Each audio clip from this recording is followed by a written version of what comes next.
नमस्कार मित्रों। आज की कविता में मानव जीवन में या दुनियावी तौर पर विजयों या सफलताओं की बात की गई है और इसमें यह जांचने का प्रयास किया गया है कि ये विजय और सफलताएं वास्तव में होती क्या हैं। तो इसमें बहुत बड़ा तत्व चालाकियों का मिलता है। उम्र की ढलान पर ये चालाकियां या इस तरह से पाई हुई सफलताएं बेहद पश्चाताप भी देती हैं, बेचारगी भी देती हैं। इसके साथ इसके जो गायन वादन की परंपरा चलती है सफलताओं की या किसी को महान बनाने की, यह गायन वादन जब बिना विवेक के होने लगता है, बिना आंख खोले होने लगता है, तो फिर इसकी एक अनिवार्य परिणति होती है सबकी आंखें बंद कर देने की, या जो सच के साथ खड़ा हो जाए उसको पागल या बेकार साबित कर देने की। तो आज की कविता में इन बातों के साथ यह भी देखा गया है कि हमारी जिम्मेदारी इसमें क्या बनती है।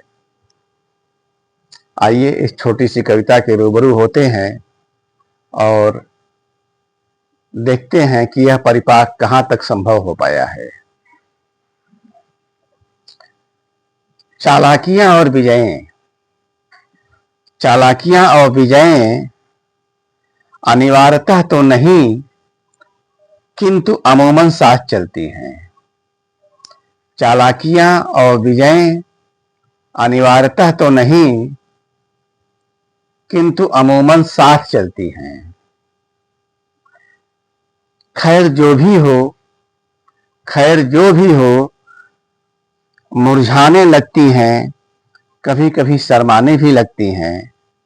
खैर जो भी हो मुरझाने लगती हैं, कभी कभी शर्माने भी लगती हैं। उम्र की ढलान पर और निरर्थक तो हो ही जाती हैं दुनिया छूटने पर, और निरर्थक तो हो ही जाती हैं दुनिया छूटने पर। चित्र और मूर्तियां महान लोगों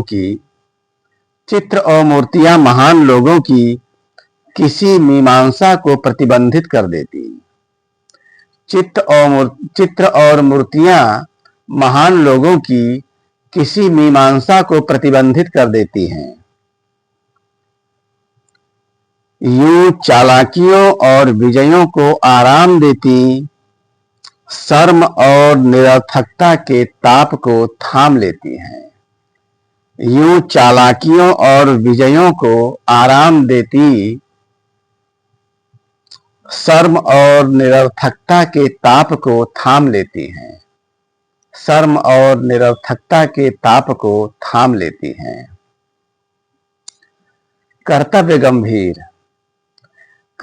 गंभीर तन मन के स्वास्थ्य की आकांक्षा रखने वालों का।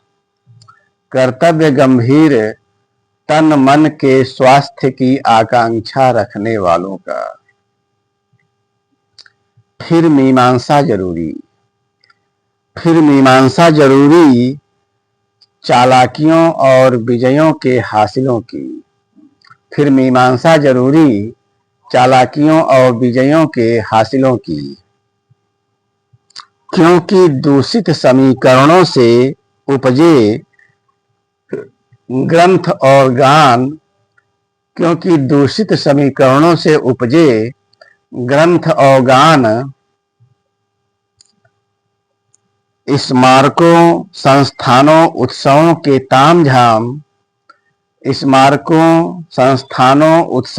तामझाम बदल देते हवाओं को,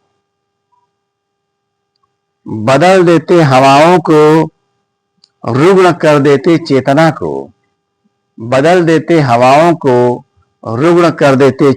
को, या फिर टांग देते ऐसे आसमान में जहां प्रवेश निषेध होता सहज चेतना का, या फिर टांग देते ऐसे आसमान में जहां प्रवेश निषेध होता सहज चेतना का। धन्यवाद, नमस्कार।